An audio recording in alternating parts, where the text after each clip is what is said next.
Dear children, accountancy ക്ലാസ്സിലേക്ക് എല്ലാവർക്കും സ്വാഗതം.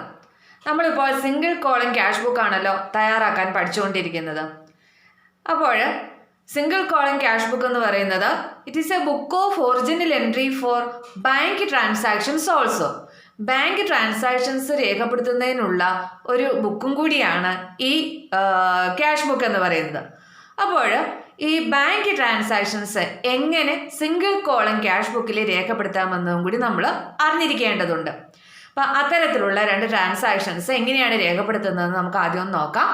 ഒന്ന് നോക്കിക്കേ, payment by cheques. Payments cheque ആയിട്ടാണ് നൽകുന്നതെങ്കിൽ എങ്ങനെ നമ്മൾ സിംഗിൾ കോളം ക്യാഷ് ബുക്കിൽ രേഖപ്പെടുത്തണം? Payments by cheques do not alter the cash balance must be recorded in the cash book as it is the book of original entry for bank transactions also. ചെക്കായിട്ട് payment നമുക്ക് എന്തെങ്കിലും rent കൊടുക്കാണ്ട് അല്ലെങ്കിൽ salary കൊടുക്കാണ്ട് ഇതൊക്കെ നമ്മൾ cash ആയിട്ടല്ല ചെക്കായിട്ടാണ് കൊടുക്കുന്നതെന്ന് വിചാരിക്കാം. അപ്പം ആക്ച്വലി നമ്മുടെ ക്യാഷ് ബാലൻസ്, നമ്മുടെ ഫെയിമിൻ്റെ ക്യാഷ് ബാലൻസിൽ വ്യത്യാസമൊന്നും വരുന്നില്ല, നോട്ട് ഓൾട്ടർ അല്ലേ, മാറ്റമൊന്നും വരുന്നില്ല. പക്ഷേ നമ്മളിത് ക്യാഷ് ബുക്കിൽ റെക്കോർഡ് ചെയ്യണം. കാരണം ഈ ക്യാഷ് ബുക്ക് എന്ന് പറയുന്നത് book of original entry for bank transactions also. Bank ട്രാൻസാക്ഷന് കൂടി ഒറിജിനൽ എൻട്രി ആയിട്ടാണ് നമ്മൾ കണക്കാക്കുന്നത്. നമ്മളിവിടെ പറഞ്ഞതല്ലേ, കണ്ടോ, ഓർക്കുന്നില്ലേ? Cash book is a special journal which is kept by any business concern to record all receipts and payments of cash including bank deposits and withdrawals. അപ്പം ബാങ്ക് ഡെപ്പോസിറ്റും വിഡ്രോവലും ഉൾപ്പെടെ നമ്മൾ ഇതിൽ കാണിക്കേണ്ടതാണ്. എങ്ങനെ ഇത് കാണിക്കും നോക്കുക. Such payments are therefore assumed to have been made in cash by withdrawing the amounts from the bank. അപ്പോൾ ഇത്തരം പേയ്മെൻറ്റ്സ് നമ്മൾ ക്യാഷ് ബുക്കിൽ കാണിക്കുമ്പോൾ ആദ്യം ചെക്കായിട്ട് എത്ര രൂപയാണ് നൽകിയിരിക്കുന്നത് അത്രയും തുക നമ്മൾ ബാങ്കിൽ നിന്ന് വിഡ്രോ ചെയ്യുന്നതായിട്ട് അസ്യൂം ചെയ്യുന്നു. ബാങ്കിൽ നിന്ന് അത്രയും തുക നമ്മൾ വിഡ്രോ ചെയ്ത് നമ്മുടെ ഫേമിലേക്ക് കൊണ്ടുവരുന്നതായിട്ട് അസ്യൂം ചെയ്യുന്നു. അതിനുശേഷം അപ്പം അങ്ങനെ വരുമ്പോൾ നമ്മുടെ ബാങ്കിൽ നിന്ന് നമ്മുടെ ഫേമിലേക്ക് അത്രയും തുക ക്യാഷ് റിസീപ്റ്റ് ആവും അല്ലേ. അപ്പോൾ റിസീപ്റ്റ് സൈഡിൽ നമ്മൾ എഴുതും. അതിനുശേഷമാണ് നമ്മളത് കൊടുക്കുന്നതായിട്ട് കാണിച്ചുകൊണ്ട് പേയ്മെൻറ്റ് സൈഡിൽ റെക്കോർഡ് ചെയ്യുന്നത്. കണ്ടോ? അപ്പോൾ such payments are therefore assumed to have been made in cash by withdrawing the amounts from the bank. അപ്പോൾ ഇത്തരം പേയ്മെൻറ്റുകൾ ക്യാഷ് ആയിട്ട് നൽകുന്നത് പോലെ തന്നെ അസ്യൂം ചെയ്യുന്നു. അപ്പം അതിനുവേണ്ടി എന്ത് ചെയ്യുന്നു? അത്രയും തുക ബാങ്കിൽ നിന്ന് ആദ്യം വിഡ്രോ ചെയ്യുന്നതായിട്ട് കാണിക്കുന്നു. അപ്പം അത്രയും തുക ബാങ്കിൽ നിന്ന് വിഡ്രോ ചെയ്യുമ്പോൾ ഫേമിലേക്ക് വരും അല്ലേ. അപ്പോൾ എവിടെ കാണിക്കണം? Hence they are first recorded on the debit side of cash book. Cash ബുക്കിൻ്റെ ഡെബിറ്റ് സൈഡിൽ, അതായത് റെസീപ്റ്റ് സൈഡിൽ അത്രയും തുക ആദ്യം വരവായിട്ട് കാണിക്കുകയും, അപ്പം എന്തെന്നും പറഞ്ഞ് കാണിക്കണം? ബാങ്ക് എന്നും പറഞ്ഞു വേണം കാണിക്കണം. And then entered on the credit side assuming that the payments are made in cash.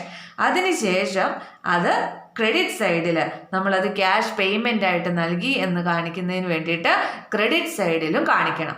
അപ്പോൾ ഇതെന്ന് പറയുന്ന ഒരു കോൺട്രാ എൻട്രിയാണ്. അതായത് ഇത് ക്യാഷ് ബുക്കിൻ്റെ രണ്ട് സൈഡിലും ഇതിൻ്റെ എൻട്രി വരും. ഡെബിറ്റ് സൈഡിലും വരും, ക്രെഡിറ്റ് സൈഡിലും വരും. അപ്പോൾ ഇത്തരം എൻട്രികളെ കോൺട്രാ എൻട്രി എന്നാണ് വിളിക്കുന്നത്. ഇങ്ങനെയാണ് പേയ്മെൻറ്റ്സ് ബൈ ചെക്ക് രേഖപ്പെടുത്തുന്നത്. ഇനി അതുപോലെ ഒരു ഐറ്റം കൂടിയുണ്ട്, direct deposit by a customer. ഇപ്പോൾ ഒരു കസ്റ്റമർ നമുക്ക് പൈസ തരാനുണ്ടായിരുന്നു. അദ്ദേഹം നേരിട്ട് ബാങ്കിലേക്കാണ് ഡെപ്പോസിറ്റ്, നമ്മുടെ കയ്യിലേക്ക് ക്യാഷ് തരാതെ ബാങ്ക് അക്കൗണ്ടിലേക്ക് ഇടുന്നു. നോക്കുക, direct payments by a customer to our bank account are treated as if cash is received from them and then deposited in to bank by us.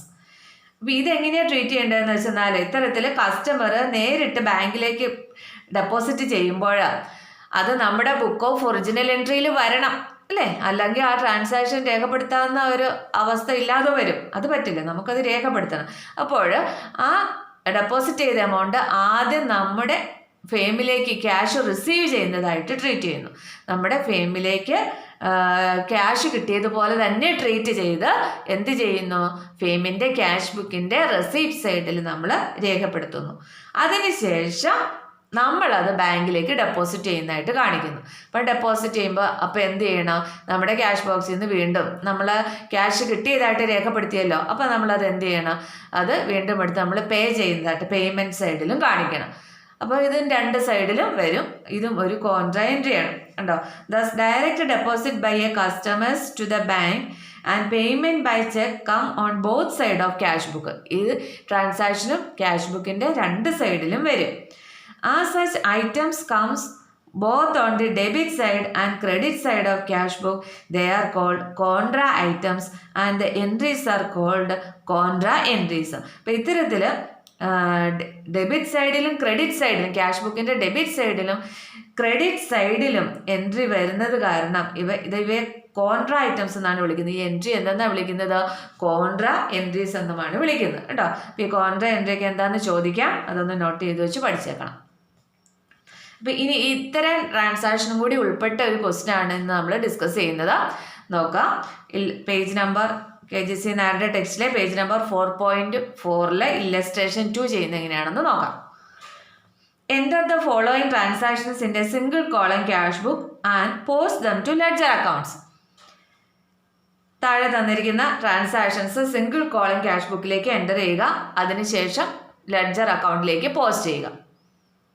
2018 February 1 balance brought down, അതായത് opening balance ആണ്.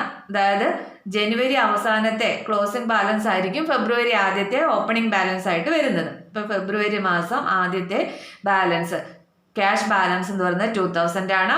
നമ്മുടെ bank balance വരുന്നത് 3000 ആണ്. ബാങ്കിൽ കിടക്കുന്ന bank അക്കൗണ്ടിൽ 3000 കിടപ്പുണ്ട്. നമ്മുടെ പേയ്മെൻറ്റ് ക്യാഷ് ബോക്സിൽ 2000 കിടപ്പുണ്ട്. നമുക്ക് ഓരോന്നും രേഖപ്പെടുത്തി അങ്ങ് പോകാം. അപ്പോൾ അതുകൊണ്ട് നിങ്ങൾ എന്ത് ചെയ്യുക, ക്യാഷ് ബുക്കിൽ single column cash book format വരയ്ക്കുക. ഇതൊക്കെ അറിയാമല്ലോ, ഞാൻ പറയുന്നില്ല. അപ്പോൾ ഓപ്പണിംഗ് ബാലൻസ്, ഇവിടെ നമുക്ക് ക്യാഷ് ബാലൻസ് മാത്രമേ എഴുതാൻ കോളമുള്ളൂ. ബാങ്ക് ബാലൻസ് നമ്മളിവിടെ എഴുതേണ്ട ആവശ്യമില്ല. അപ്പോൾ അത് എഴുതേണ്ടാത്തത് കൊണ്ട് അതൊന്ന് ഇൻറ്റു ചെയ്തിട്ടേക്കുക കേട്ടോ. അപ്പോൾ നമ്മൾ ക്യാഷ് ബാലൻസ് ഓപ്പണിംഗ് ബാലൻസ് ആണ് എവിടെ എഴുതേണ്ടത്, ഇത്രയും മിച്ചം കിടക്കുന്ന പൈസയാണ് അല്ലേ. അപ്പം 2000 രൂപ ക്യാഷ് ബുക്കിൻ്റെ റെസിപ്റ്റ് സൈഡിൽ ഡേറ്റ് എഴുതുന്നു. എന്തെന്ന് പറഞ്ഞ് വേണം കാണിക്കാൻ, ബാലൻസ് ബ്രോട്ട് ഡൗൺ 2000. ഓക്കെ, ഇനി next February 3 paid in to bank ₹1200, 1200 രൂപ ബാങ്കിലേക്ക് പേ ചെയ്തു. പെയ്ഡ് ഇൻ ടു ബാങ്ക് അക്കൗണ്ടിലേക്ക് ഇട്ടു എന്നാണ് അതിൻ്റെ അർത്ഥം. ഇപ്പം ബാങ്കിലേക്ക് ഇട്ടെന്ന് പറയുമ്പോൾ നമ്മുടെ എവിടുന്നാണ് എടുത്തിടുന്നത്, നമ്മുടെ ഫേമിൻ്റെ ക്യാഷ് ബോക്സിൽ നിന്ന് അല്ലേ. അപ്പം 1200 രൂപ നമ്മുടെ ക്യാഷ് ബോക്സിൽ നിന്ന് പോയതാണിത്. അപ്പോൾ ഇവിടെ ഏത് സൈഡിൽ കാണിക്കണം, ഇതൊരു പേയ്മെൻ്റ് ആണ്. അപ്പോൾ പേയ്മെൻറ്റ് സൈഡിൽ, അപ്പോൾ സൈഡിൽ പി എന്ന് ഡിനോട്ട് ചെയ്യുക. ക്യാഷ് ബുക്ക് എടുക്കുക, പേയ്മെൻറ്റ് സൈഡ് എടുക്കുക, ഡേറ്റ് എഴുതുക. പെയ്ഡ് ഇൻ ടു ബാങ്ക് എങ്ങോട്ടേക്കാണ് പോയിരിക്കുന്നത്, ബാങ്കിലേക്ക് 1200 കാണിക്കുക. Next February 4 cheque received from Shankar. ശങ്കറിൻ്റെ അടുക്കൽ നിന്ന് ഒരു ചെക്ക് കിട്ടി. ചെക്ക് കിട്ടിയെന്ന് പറയുമ്പോൾ എങ്ങനെ ട്രീറ്റ് ചെയ്യാനാണ് പറഞ്ഞത്, ഇച്ചിരി മുമ്പ് പറഞ്ഞു. എങ്ങനെയാണ് ട്രീറ്റ് ചെയ്യേണ്ടത്, ക്യാഷ് കിട്ടിയതുപോലെ തന്നെ ട്രീറ്റ് ചെയ്യണം. ചെക്ക് കിട്ടിയത് ഏതുപോലെ തന്നെ ട്രീറ്റ് ചെയ്യണം, ക്യാഷ് കിട്ടിയതുപോലെ തന്നെ ട്രീറ്റ് ചെയ്യുന്നു. സോ അതുകൊണ്ട് ഇതെന്താണ്, റെസിപ്റ്റ് ആണ് അല്ലേ.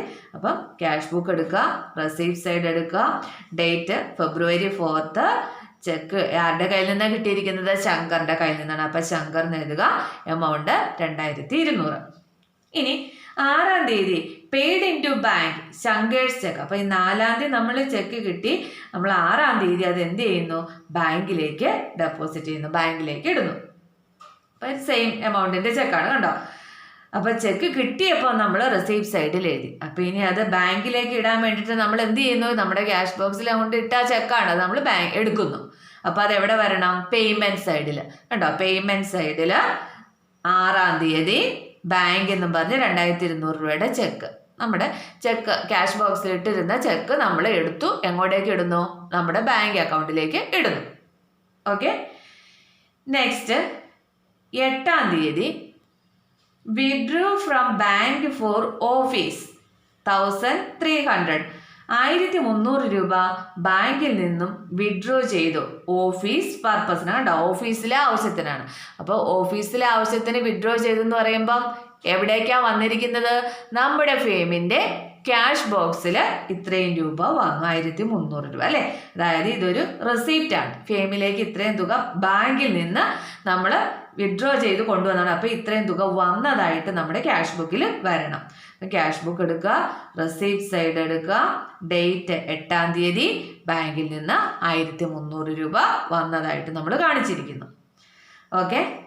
നെക്സ്റ്റ് 9-ാം തീയതി പെയ്ഡ് ടു വിമൽ 500. വിമലിന് കൊടുത്തു, 500 രൂപ വിമലിന് കൊടുത്തു. എവിടെ പോകണം? പേയ്മെന്റ് സൈഡിൽ. പേയ്മെന്റ് സൈഡ് ഡേറ്റ് 9, വിമല് 500 രൂപ കൊടുത്തതായിട്ട് കാണിച്ചിരിക്കുന്നു. Next received cash from Bindu 11-ാം തീയതി ബിന്ദുവിൻ്റെ കയ്യിൽ നിന്നും 2100 രൂപ കിട്ടി. റിസീവ്ഡ് ക്യാഷ് ആണ്. അപ്പോൾ എന്താണ്? റെസിപ്റ്റ് ആണ്. ക്യാഷ് ബുക്ക് എടുക്കുക, റെസിപ്റ്റ് സൈഡ് എടുക്കുക, ഡേറ്റ് എഴുതുന്നു 11-ാം തീയതി ബിന്ദുവിൻ്റെ കയ്യിൽ നിന്നാണ് കിട്ടിയിരിക്കുന്നത്. എമൗണ്ട് 2100 രൂപയാണ്. ഓക്കെ. ഇനി നെക്സ്റ്റ് 13-ാം തീയതി റെന്റ് പെയ്ഡ് ബൈ ചെക്ക് ₹600. ഇതാണല്ലോ 13-ാം തീയതിത്തെ ട്രാൻസാക്ഷൻ എന്ന് പറയുന്നത്. എങ്ങനെയാണ് ഇത് രേഖപ്പെടുത്തുന്നത്? ഇതൊരു ബാങ്ക് ട്രാൻസാക്ഷനാണ്. റെന്റ് കൊടുത്തിരിക്കുന്നത് ചെക്കായിട്ടാണ്, ക്യാഷ് അല്ല. ഇതെങ്ങനെ രേഖപ്പെടുത്തും? നോക്കിക്കേ, ഇതൊരു കോൺട്രാ എൻട്രി ആണ്. ഇതിൻ്റെ പിന്നിലെ അസംഷൻ എന്ന് പറഞ്ഞാൽ ഇവിടെ നമ്മൾ റെന്റ് കൊടുക്കാൻ വേണ്ടിയിട്ട് 600 രൂപ ആദ്യം ബാങ്കിൽ നിന്ന് വിഡ്രോ ചെയ്യുന്നതായിട്ട് കാണിക്കണം. നമ്മുടെ ക്യാഷ് ബുക്ക് എന്ന് പറയുന്നത് ബുക്ക് ഓഫ് ഒറിജിനൽ എൻട്രി ആണ്. ഈ ബാങ്ക് ട്രാൻസാക്ഷനും കൂടി അതിൻ്റെ അകത്ത് രേഖപ്പെടുത്തേണ്ടത് തന്നെയാണ്. അപ്പം നമുക്ക് ബാങ്ക് ട്രാൻസാക്ഷൻ രേഖപ്പെടുത്താൻ പ്രത്യേകിച്ച് കോളമില്ല. അപ്പം നമ്മൾ ഇങ്ങനെയാണ് നമ്മൾ അസ്യൂം ചെയ്യുന്നത്. അതായത് ചെക്കായിട്ടാണ് കൊടുക്കുന്നത്. അപ്പം നമ്മൾ എന്ത് ചെയ്യുന്നു? ആദ്യം ബാങ്കിൽ നിന്ന്, നമ്മുടെ ബാങ്കിൽ നിന്നും 600 രൂപ എന്ത് ചെയ്യുന്നു? വിഡ്രോ ചെയ്യുന്നു. ബാങ്കിൽ നിന്ന് 600 രൂപ നമ്മൾ വിഡ്രോ ചെയ്ത് നമ്മുടെ ക്യാഷ് ബോക്സിലേക്ക് കൊണ്ടുവരുന്നു. മനസ്സിലായോ? അതായത് ബാങ്കിൽ നിന്ന് 600 രൂപ വിഡ്രോ ചെയ്യുമ്പോൾ അത് എവിടെ വരണം? നമ്മുടെ ക്യാഷ് ബുക്കിൻ്റെ റെസീപ്റ്റ് സൈഡിൽ വരണം. 600 രൂപ നമ്മൾ ബാങ്കിൽ നിന്ന് വിഡ്രോ ചെയ്ത് നമ്മുടെ ഫേമിൽ കൊണ്ടുവന്നു. അപ്പോൾ ക്യാഷ് വന്നു. അപ്പോൾ അവിടെ എവിടെ എഴുതണം? റെസീപ്റ്റ് സൈഡിൽ രേഖപ്പെടുത്തണം. ഇനി അതിനുശേഷം ആ തുക നമ്മൾ കൊടുക്കുന്നതായിട്ടും കാണിക്കണം. ഇപ്പം നമ്മുടെ ക്യാഷ് ബോക്സിൽ കിടക്കുന്നതാണ്, അത് നമ്മൾ വാടക കൊടുത്തതായിട്ട് വരണം. അപ്പോൾ അതിന് എന്ത് ചെയ്യണം? നമ്മൾ ഫേമിലേക്ക് കൊണ്ടുവന്ന ആ ക്യാഷ് തിരികെ എടുത്ത് നമ്മൾ എന്ത് ചെയ്യുന്നു? വാടക കൊടുക്കുന്നതായിട്ടും വരണം. അപ്പോൾ അതെവിടെയും വരണം? പേയ്മെൻറ്റ് സൈഡിലും വരണം. മനസ്സിലായില്ലേ? അതായത് ഇതൊരു കോൺട്രാ എൻട്രി ആണ്. ഇവിടെ നമ്മൾ റെന്റ് കൊടുക്കുന്നത് എങ്ങനെയാണ്? ചെക്കായിട്ടാണ് കൊടുക്കുന്നത്. അപ്പോൾ നമ്മൾ ചെക്ക് കൊടുക്കാൻ വേണ്ടിയിട്ട് ചെക്കായിട്ടാണ് കൊടുത്തിരിക്കുന്നത്. അപ്പം നമ്മൾ ഇങ്ങനെയാണ് അസ്യൂം ചെയ്യുന്നത്. അതായത് ബാങ്കിൽ നിന്ന് നമ്മൾ എന്ത് ചെയ്യുന്നു? 600 രൂപ വിഡ്രോ ചെയ്യുന്നതായിട്ട് അസ്യൂം ചെയ്യുന്നു. ബാങ്കിൽ നിന്ന് 600 രൂപ വിഡ്രോ ചെയ്ത് ക്യാഷ് കൊണ്ടുവന്ന് നമ്മുടെ ഫേമിൽ ഇട്ടു. അപ്പോൾ അതുകൊണ്ട് നമ്മളത് എന്ത് ചെയ്യണം? റെസീപ്റ്റ് സൈഡിൽ എൻ്റർ ചെയ്യണം. അതിനുശേഷം നമ്മൾ ആ തുക ക്യാഷ് ആയിട്ട് നൽകുന്നതായിട്ട് സങ്കല്പിച്ച് എവിടെയും കാണിക്കണം? പേയ്മെൻറ്റ് സൈഡിലും കാണിക്കണം. ഇങ്ങനെയാണ് ഈ ട്രാൻസാക്ഷൻ രേഖപ്പെടുത്തുന്നത്. ക്ലിയർ? അപ്പോൾ ഇത് എന്ത് എൻട്രിയാണ്? കോൺട്രാ എൻട്രിയാണ്. ഇത് ക്യാഷ് ബുക്കിൻ്റെ റെസീപ്റ്റ് സൈഡിലും വരും, പേയ്മെൻറ്റ് സൈഡിലും വരും. ഓക്കെ. അപ്പം നമ്മുടെ ക്യാഷ് ബുക്ക് എടുക്കുക. ആദ്യം നമുക്ക് അക്കൗണ്ടിലേക്ക്, നമ്മുടെ ബാങ്കിൽ നിന്ന് ക്യാഷ് എടുത്തോണ്ട് വന്നത് രേഖപ്പെടുത്താം. ക്യാഷ് ബുക്ക് എടുക്കുക, റെസീപ്റ്റ് സൈഡ് എടുക്കുക, ഡേറ്റ് 13 അല്ലേ, 13-ാം തീയതി ബാങ്കിൽ നിന്ന് 600 രൂപ കണ്ടോ റെസീപ്റ്റ് സൈഡിൽ നമ്മൾ വന്നതായിട്ട് കാണിച്ചേക്കുന്നു. അതുകൊണ്ട് ഇതൊരു കോൺട്രാ എൻട്രി ആയതുകൊണ്ടാണ് ഇവിടെ സി എന്നൊന്ന് മാർക്ക് ചെയ്തേക്കുക. അപ്പോൾ കോൺട്രാ എൻട്രി എന്ന് പറയുമ്പോൾ 2 സൈഡിലും വരും. അപ്പം ബാങ്കിൽ നിന്ന് നമ്മൾ 600 രൂപ വിഡ്രോ ചെയ്ത് കൊണ്ടുവന്നു. എന്ത് ചെയ്യുന്നു? അതേ ഡേറ്റിൽ തന്നെ നമ്മൾ എന്തായിട്ട് നൽകുന്നു? കണ്ടോ, പേയ്മെൻറ്റ് സൈഡ് എടുക്കുക, ഡേറ്റ് എഴുതുക, റെൻ്റായിട്ട് 600 രൂപ കൊടുത്തതായിട്ടും കാണിച്ചിരിക്കുന്നു. നോക്കിക്കേ, ഇപ്പോൾ 2 സൈഡിലും വന്നിട്ടുണ്ട്. അപ്പോൾ ഈ ഒരു ട്രാൻസാക്ഷൻ നമ്മുടെ ക്യാഷ് ബാലൻസിനെ അഫക്റ്റ് ചെയ്യുന്നില്ല. കണ്ടില്ലേ, ഇവിടെ 2 600 വന്നു, ഡെബിറ്റിലും വന്നു, ക്രെഡിറ്റിലും വന്നു. അപ്പോൾ ഇത് ക്യാൻസലായി പോയല്ലോ. ആക്ച്വലി നമ്മുടെ ക്യാഷ് ബാലൻസിനോട്ട് അഫക്റ്റ് ചെയ്തിട്ടുമില്ല. എന്നാൽ നമ്മുടെ ട്രാൻസാക്ഷൻ നമ്മളിവിടെ രേഖപ്പെടുത്തുകയും ചെയ്തു. വാടക കൊടുത്ത വിവരം നമ്മുടെ ക്യാഷ് ബുക്കിൽ വരികയും ചെയ്തു. ഇങ്ങനെയാണ് ഇത് രേഖപ്പെടുത്തേണ്ടത്. ഇനി അടുത്തൊരു ട്രാൻസാക്ഷൻ എന്ന് പറയുന്നത് പെയ്ഡ് ഫോർ സ്റ്റേഷനറി. സംശയിക്കേണ്ട ആവശ്യമില്ല. ക്യാഷ് ബുക്ക് എടുക്കുക, പേയ്മെൻ്റ് ആണിത്. പേയ്മെൻറ്റ് സൈഡ് എടുക്കുക, സ്റ്റേഷനറി 15-ാം തീയതി സ്റ്റേഷനറി ഇനത്തിൽ 100 രൂപ നൽകിയിട്ടുണ്ട്. അടുത്തത് ചെക്ക് റിസീവ്ഡ് ഫ്രം രാജ് 17-ാം തീയതി cheque received from Raj and send to bank ₹800. നോക്കിക്കേ, ഇതിനൊരു പ്രത്യേകതയുണ്ട്. ഇതൊരു കോൺട്രാ എൻട്രിയാണ്. എങ്ങനെയാ മനസ്സിലാവേണ്ടത്? രാജിന്റെ കയ്യിൽ നിന്ന് ചെക്ക് കിട്ടി, അത് ബാങ്കിലേക്ക് സെൻഡ് ചെയ്തു. അതേ ദിവസം തന്നെ എന്ത് ചെയ്തു? സെൻഡ് ചെയ്തു. ചെക്ക് കിട്ടിയതുപോലെ തന്നെ നമ്മൾ ട്രീറ്റ് ചെയ്യണം. ക്യാഷ് കിട്ടിയതുപോലെ തന്നെ ട്രീറ്റ് ചെയ്യണം. അപ്പം നമ്മൾ എവിടെ കാണിക്കണം? ക്യാഷ് ബുക്കിന്റെ റെസീപ്റ്റ് സൈഡിൽ ആദ്യം കാണിക്കണം. എന്നിട്ട് പേയ്മെന്റ് സൈഡിൽ നമ്മളത് എന്ത് ചെയ്യുന്നതായിട്ട് കാണിക്കണം? ബാങ്കിലേക്ക് ഡെപ്പോസിറ്റ് ചെയ്യുന്നതായിട്ട് കാണിക്കണം. അപ്പം അതുകൊണ്ട് അത് എവിടെയും വരണം, പേയ്മെന്റ് സൈഡിലും വരണം. അപ്പം അതുകൊണ്ട് ഇത് എന്ത് എൻട്രിയാണ്? കോൺട്രാ എൻട്രിയാണ്. ഓക്കെ, ഇതാണല്ലോ ട്രാൻസാക്ഷൻ. 17-ാം തീയതി ചെക്ക് റിസീവ്ഡ് ഫ്രം രാജ് ₹800. രാജിന്റെ കയ്യിൽ നിന്ന് 800 രൂപയുടെ ചെക്ക് കിട്ടി. അത് നമ്മൾ എങ്ങനെ ട്രീറ്റ് ചെയ്യുന്നു? ക്യാഷ് കിട്ടിയതുപോലെ തന്നെ നമ്മൾ ട്രീറ്റ് ചെയ്യുന്നു. ക്യാഷ് റിസീവ്ഡ് ഫ്രം രാജ് ആയിട്ട് ട്രീറ്റ് ചെയ്ത് നമ്മുടെ ക്യാഷ് ബുക്കിന്റെ ഏത് സൈഡിൽ രേഖപ്പെടുത്തുന്നു? റെസീപ്റ്റ് സൈഡിൽ നമ്മൾ രേഖപ്പെടുത്തുന്നു. ചെക്ക് കിട്ടി, അതേ ഡേറ്റിൽ തന്നെ എന്ത് ചെയ്തിരിക്കുകയാണ്? നമ്മൾ ബാങ്കിലേക്ക് സെൻഡ് ചെയ്തിരിക്കുകയാണ്. നമ്മുടെ ബാങ്കിലേക്ക് നമ്മൾ ഈ ചെക്ക് ഇടുകയാണ്. അപ്പൊ നമ്മൾ കിട്ടിയപ്പോൾ നമ്മൾ ഇതിനകത്തേക്ക് ഇട്ടു. ഇനി നമുക്ക് ബാങ്കിലേക്ക് ഇടണം. അപ്പം എന്ത് ചെയ്യണം? നമ്മൾ ക്യാഷ് ബോക്സിൽ നിന്ന് എടുക്കണം, അല്ലേ? നമ്മൾ ക്യാഷ് ബോക്സിൽ നിന്ന് എടുത്ത് നമ്മൾ എങ്ങോട്ടേക്കാണ് ഇടുന്നത്? നമ്മുടെ ബാങ്ക് അക്കൗണ്ടിലേക്കാണ് നമ്മൾ ഇടുന്നത്. നമ്മുടെ ബാങ്കിലേക്കാണ് ഇടുന്നത്. ഇതില്ലേ, ബാങ്ക് അക്കൗണ്ടിലേക്ക് ഇടുന്നു. അപ്പോൾ അതുകൊണ്ട് തന്നെ ഇത് ഏത് സൈഡിലും കൂടി വരണം? പേയ്മെന്റ് സൈഡിൽ വരണം. ചെക്ക് കിട്ടിയപ്പോൾ നമ്മൾ ക്യാഷ് കിട്ടിയതായിട്ട് രേഖപ്പെടുത്തി റെസിപ്റ്റ് സൈഡിൽ എഴുതി. ആ ചെക്ക് നമ്മൾ ബാങ്കിലേക്ക് ഇടാൻ വേണ്ടിയിട്ട് നമ്മൾ എന്ത് ചെയ്യുന്നു? എടുക്കുന്നു. അപ്പോൾ അത് നമ്മൾ എവിടെയും രേഖപ്പെടുത്തണം? പേയ്മെന്റ് സൈഡിലും കൂടി രേഖപ്പെടുത്തണം. ക്ലിയർ? ഇനി അത് രേഖപ്പെടുത്തിയിരിക്കുന്നത് എങ്ങനെയാന്ന് നോക്കിക്കേ. നോക്കുക, ക്യാഷ് ബുക്ക് എടുക്കുക. ചെക്ക് കിട്ടിയതല്ലേ? അപ്പോൾ 17-ാം തീയതി ക്യാഷ് കിട്ടിയതുപോലെ തന്നെ കാണിക്കുന്നു. അപ്പോൾ റെസീപ്റ്റ് സൈഡിൽ 17 ഡേറ്റ് കൊടുക്കുന്നു. ആരുടെ കയ്യിൽ നിന്നാണ് ചെക്ക് കിട്ടിയിരിക്കുന്നത്? രാജിന്റെ കയ്യിൽ നിന്നാണ്. 800 രൂപയുടെ ചെക്കാണ്. കോൺട്രാ എൻട്രി ആയതുകൊണ്ട് സി എന്നവിടെ എഴുതിയിരിക്കുന്നു. ഇനി അന്ന് തന്നെ 17-ാം തീയതി തന്നെ എന്ത് ചെയ്യുന്നു? ആ ചെക്ക് ബാങ്കിലേക്ക് ഇടുകയാണ്. അതുകൊണ്ട് എവിടെയും കാണിക്കുന്നു? പേയ്മെന്റ് സൈഡ് എഴുതുന്നു, ഡേറ്റ് എഴുതുന്നു, ബാങ്ക് എന്നും പറഞ്ഞ് 800 അവിടെയും കാണിക്കുന്നു. ഇപ്പം രണ്ട് സൈഡിലും വന്നു. നോക്കിക്കേ, ഈ ഒരു ട്രാൻസാക്ഷനും നമ്മുടെ ക്യാഷ് ബാലൻസിനെ അഫക്റ്റ് ചെയ്യുന്നില്ല. കണ്ടോ, ഡെബിറ്റിലും വന്നു 800, അതുപോലെ ക്രെഡിറ്റിലും വന്നു 800. അപ്പോൾ രണ്ടും നോക്കിക്കഴിഞ്ഞപ്പോൾ വരുമ്പോൾ ഡെബിറ്റിലും ക്രെഡിറ്റിലും വന്നപ്പോൾ അത് ക്യാൻസലായി. നമ്മുടെ ക്യാഷ് ബാലൻസിനെ ആക്ച്വലി ഈ ട്രാൻസാക്ഷനും അഫക്റ്റ് ചെയ്തിട്ടില്ല. എന്നാൽ നമ്മുടെ ക്യാഷ് ബുക്കിൽ ഇങ്ങനെ ഒരു ട്രാൻസാക്ഷൻ നടന്നതിൻ്റെ രേഖ വരികയും ചെയ്തു. ഓക്കെ, ഇനി നെക്സ്റ്റ് 21-ാം തീയതി Ramu a customer paid directly to the bank account. Ramu എന്ന് പറയുന്ന കസ്റ്റമർ നേരിട്ട് ബാങ്ക് അക്കൗണ്ടിലേക്കാണ് ക്യാഷ് നൽകിയത്, അല്ലെങ്കിൽ ഡെപ്പോസിറ്റ് ചെയ്തത്. 1300 രൂപയാണ്. നോക്കിക്കേ, ഇതിൻ്റെ പ്രത്യേകത എന്താണ്? ഇതും ഒരു കോൺട്രാ എൻട്രിയാണ്. അതായത് ആദ്യം നമ്മുടെ ബാങ്ക് അക്കൗണ്ടിലേക്കാണ് ഇട്ടത്, എങ്കിലും നമ്മൾ എങ്ങനെയാണ് ഇത് ട്രീറ്റ് ചെയ്യേണ്ടത്? ഈ ഇത്രയും തുക നമ്മുടെ ക്യാഷ് ബോക്സിൽ നമ്മുടെ ക്യാഷ് കിട്ടിയതുപോലെ തന്നെ ആദ്യം ട്രീറ്റ് ചെയ്യുന്നു. അപ്പോൾ അങ്ങനെ വരുമ്പോൾ എന്ത് ചെയ്യണം? ആദ്യം റിസീപ്റ്റ് സൈഡിൽ കാണിക്കണം. അതിനുശേഷം ബാങ്ക് അക്കൗണ്ടിലേക്ക് ഇടുന്നതായിട്ട് രേഖ വരണം. ക്ലിയർ? ഈ ട്രാൻസാക്ഷൻ്റെ ലോജിക്ക് പിടികിട്ടിയില്ലേ? ഇതല്ലേ 21/2/18 Ramu paid directly to the bank account ₹1300 എന്നാണല്ലോ. നേരിട്ട് ബാങ്ക് അക്കൗണ്ടിലേക്കാണ് രാമു എന്ന് പറയുന്ന കസ്റ്റമർ ഇട്ടത്. ഈ ട്രാൻസാക്ഷനും നമ്മുടെ ക്യാഷ് ബുക്കിൽ വരണം. കാരണം ക്യാഷ് ബുക്ക് എന്ന് പറഞ്ഞാൽ ബാങ്ക് ട്രാൻസാക്ഷൻ്റെ കൂടി റെക്കോർഡാണ്.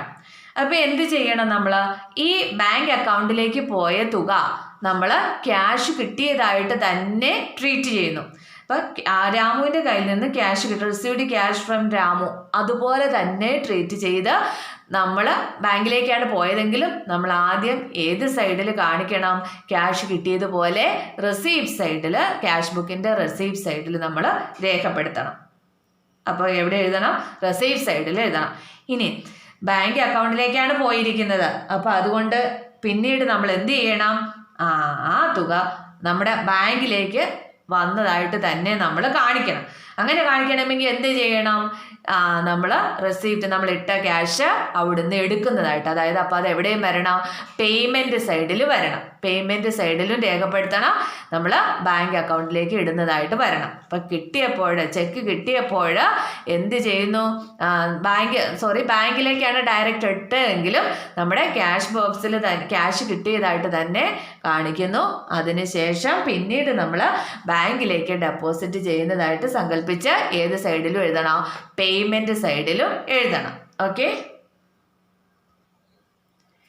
ഇതെങ്ങനെയാണ് രേഖപ്പെടുത്തിയിരിക്കുന്നത് നോക്കിക്കേ.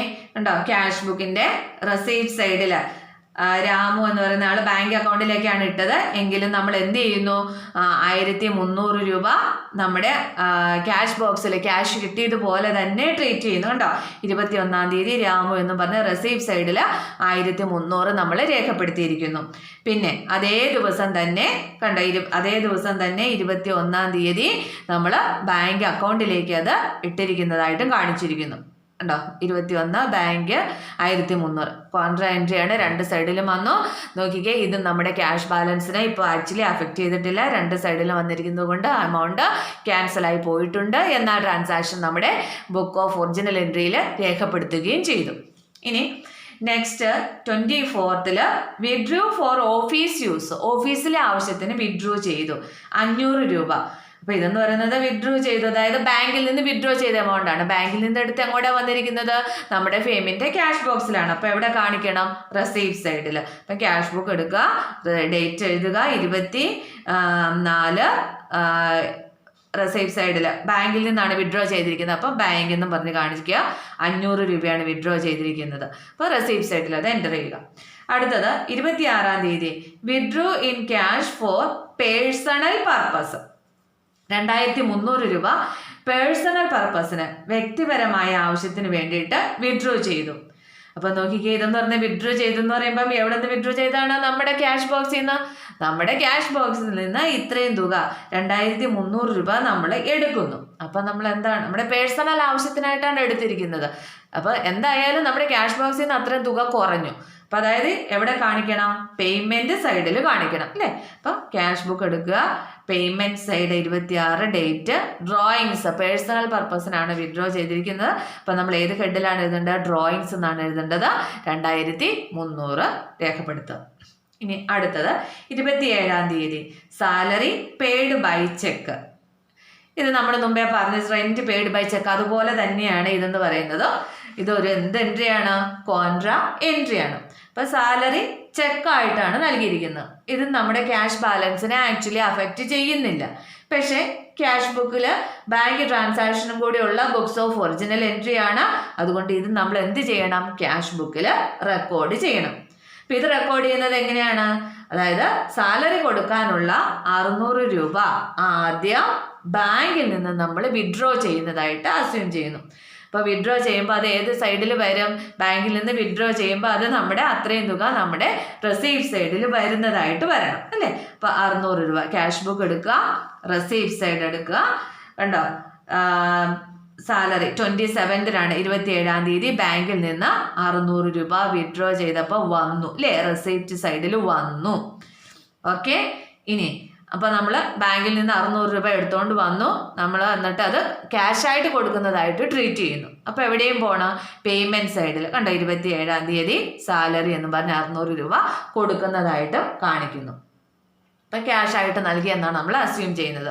അപ്പം ബാങ്കിൽ നിന്ന് നമ്മൾ എന്ത് ചെയ്യുന്നു?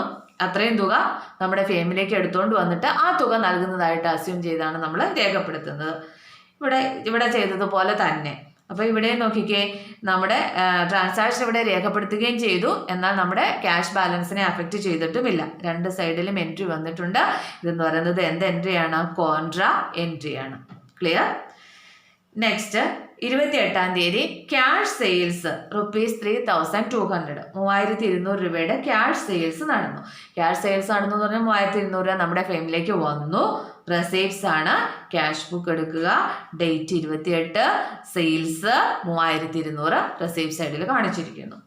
Next due check for personal purpose. വ്യക്തിപരമായ ആവശ്യത്തിന് വേണ്ടിയിട്ട് എന്ത് ചെയ്തു? ചെക്ക് വിഡ്രോ ചെയ്തു ബാങ്കിൽ നിന്ന് അല്ലേ.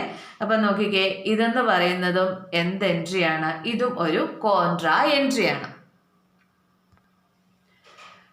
ഇപ്പം ഇതൊരു കോൺട്രാ എൻട്രി ആണെന്ന് പറഞ്ഞു. അപ്പം ഇനി ഇതെങ്ങനെയാണ് രേഖപ്പെടുത്തുന്നത്? അപ്പം cheque for withdraw cheque for personal purpose ആണ്. അപ്പം ചെക്ക് ഡ്രോ ചെയ്തു എന്ന് പറയുമ്പോൾ നമ്മൾ എങ്ങനെയാണ് അസ്യൂം ചെയ്യേണ്ടത്? ബാങ്കിൽ നിന്ന് ഇത്രയും തുക നമ്മുടെ ഫേമിലേക്ക് വിഡ്രോ ചെയ്യുന്നതായിട്ട് അസ്യൂം ചെയ്യണം. അപ്പോൾ എവിടെ കാണിക്കണം? ആദ്യം റെസീപ്റ്റ് സൈഡിൽ 28-ാം തീയതിയിൽ ബാങ്കിൽ നിന്ന് 700 രൂപ വിഡ്രോ ചെയ്ത് കൊണ്ടുവന്നതായിട്ട് കാണിക്കുന്നു. അപ്പം ബാങ്കിൽ നിന്ന് 700 രൂപ വിഡ്രോ ചെയ്തു അങ്ങനെ അസ്യൂം ചെയ്യുന്നു. അപ്പം നമ്മൾ റെസീപ്റ്റ് സൈഡിൽ കാണിക്കുന്നു. എന്നിട്ട് നോക്കിക്കേ, അത് പേഴ്സണൽ പർപ്പസിന് നമ്മൾ എടുത്താണ്, അത് അവിടെ കിടക്കുമല്ല, നമ്മളത് വീട്ടിലെ ആവശ്യത്തിന് എടുത്തുകൊണ്ട് പോയതുമാണ്. അപ്പം അതേ ഡേറ്റിൽ തന്നെ നമ്മൾ എവിടെയും കാണിക്കണം? പേയ്മെൻറ്റ് സൈഡിൽ ഉണ്ടോ 28-ാം തീയതി പേഴ്സണൽ പർപ്പസിനായതുകൊണ്ട് ഏത് ഹെഡിൽ കാണിക്കണം? ഡ്രോയിങ്സ് എന്നും പറഞ്ഞുകൊണ്ട് പേയ്മെൻറ്റ് സൈഡിലും എത്ര കാണിക്കണം? 700 എന്ന് പറഞ്ഞ് കാണിക്കണം. അപ്പം ഇതെന്ന് പറയുന്നതും എന്ത് എൻട്രിയാണ്? കോൺട്രാ എൻട്രിയാണ്. ഇതും നമ്മുടെ ക്യാഷ് ബാലൻസിനെ അഫക്റ്റ് ചെയ്തിട്ടില്ലാണ്ട് രണ്ട് സൈഡിലും വന്നിട്ടുണ്ടല്ലോ. അപ്പം ഇങ്ങനെയാണ് ഈ ട്രാൻസാക്ഷൻസ് രേഖപ്പെടുത്തുന്നത്. ബാങ്ക് ട്രാൻസാക്ഷൻസ് രേഖപ്പെടുത്തിയിരിക്കുന്ന വിധം മനസ്സിലായി കാണുമെന്ന് വിചാരിക്കുന്നു. അപ്പോൾ ഈ കോൺട്രാ എൻട്രി വരുന്നിടത്തെല്ലാം സി എന്നൊന്ന് കാണിച്ചേക്കുക. ഇനി എന്ത് ചെയ്യുക? ആസ് യൂഷ്വൽ ടോട്ടൽ ചെയ്യുക, ബാലൻസ് ചെയ്യുക. ഇവിടെ രണ്ട് സൈഡും ടോട്ടൽ ചെയ്യുക. റെസീപ്റ്റ് സൈഡ് ടോട്ടൽ ചെയ്യുമ്പോൾ കിട്ടുന്നത് 15,300 അത് അതിൻ്റെ മുകളിലേക്കൊന്ന് ചെറുതാക്കി ഒന്ന് എഴുതിയിടുക. അതുപോലെ ഇത്രയും ഇവിടം തൊട്ട് ഇവിടം വരെയുള്ള എമൗണ്ട് നമ്മൾ ബാലൻസ് കണ്ടുപിടിക്കേണ്ട ഇത്രയും ടോട്ടൽ ചെയ്യുമ്പോൾ കിട്ടുന്ന എമൗണ്ട് എന്ന് പറയുന്നത് 15,300. ഇനി എന്ത് ചെയ്യണം? കൂടുതലുള്ള എമൗണ്ട് ഇറക്കി എഴുതണം. അപ്പോൾ 15,300. 15,300 ഒരേ ലൈനിൽ ഡബിൾ ലൈൻ ഇട്ട് അണ്ടർലൈൻ ചെയ്ത് ടോട്ടൽ ചെയ്തിടുക. ഇനി ക്രെഡിറ്റ് സൈഡിൽ അത്രയില്ല, അതായത് 15,300 രൂപ ക്യാഷ് ആയിട്ട് റിസീവ് ചെയ്തു. 10,300 രൂപയാണ് പേയ്മെൻറ്റ് ഇനത്തിൽ നമ്മൾ കൊടുത്തിട്ടുള്ളത്. അപ്പോൾ ഇനി ബാക്കി എത്രയുണ്ട്? 5,000 രൂപയാണ് ബാലൻസ് എന്ന് പറയുന്നത്. ആ ബാലൻസ് എന്ന് പറയുന്നത് അതായത് ഫെബ്രുവരി 28 ആണല്ലോ അവസാനത്തെ ഡേറ്റ് എന്ന് പറയുന്നത്. അപ്പോൾ ഏതാ ഡേറ്റ് വരുന്നത്? ബാലൻസ് സി ഡിയുടെ ഡേറ്റ് എന്ന് പറയുന്നത് 28 തന്നെയാണ്. ഫെബ്രുവരി 28 ബാലൻസ് എന്ന് പറയുന്നത് എത്രയാണ്? 5,000 രൂപയാണ്. അത് ബാലൻസ് സി ഡി എന്ന് എഴുതുക. ഇനി ബുക്ക് അവിടെ കൊണ്ട് തീരുന്നില്ല. ആ ബാലൻസ് നമ്മൾ അടുത്ത മാസത്തേക്ക് എന്ത് ചെയ്തിടണം? ബ്രോഡ് ഡൗൺ ചെയ്യണം. അപ്പോൾ ഫെബ്രുവരി കഴിഞ്ഞ അടുത്ത മാസം എന്ന് പറയുമ്പോൾ ഏതാണ്? മാർച്ച് 1. അപ്പോൾ മാർച്ച് മാസം ആദ്യം നമ്മുടെ കയ്യിലുള്ള നമ്മുടെ ക്യാഷ് ഫെയിമിലെ ക്യാഷ് ബാലൻസ് എന്ന് പറയുന്നത് എത്രയാണ്? 5,000 രൂപയാണ്. ഇനി മാർച്ചിലെ എല്ലാ റെസിപ്റ്റുകളും ഇതിൻ്റെ താഴേക്ക് എഴുതും. പേയ്മെൻറ്റ്സ് ഈ പേയ്മെൻറ്റ് സൈഡിൽ എഴുതും. ആ മാർച്ച് അവസാനം വീണ്ടും ടോട്ടൽ ചെയ്യും, ബാലൻസ് ചെയ്യും. ഇങ്ങനെ ഈ പ്രോസസ്സ് കണ്ടിന്യൂ ചെയ്തുകൊണ്ടിരിക്കും. അപ്പം ഇങ്ങനെയാണ് സിംഗിൾ കോളം ക്യാഷ് ബുക്ക് തയ്യാറാക്കുന്ന വിധം. എല്ലാവർക്കും മനസ്സിലായി കാണുമെന്ന് കരുതുന്നു. ഇന്നത്തെ ക്ലാസ്സിൽ ഇത്രയും മതി. Okay, thank you.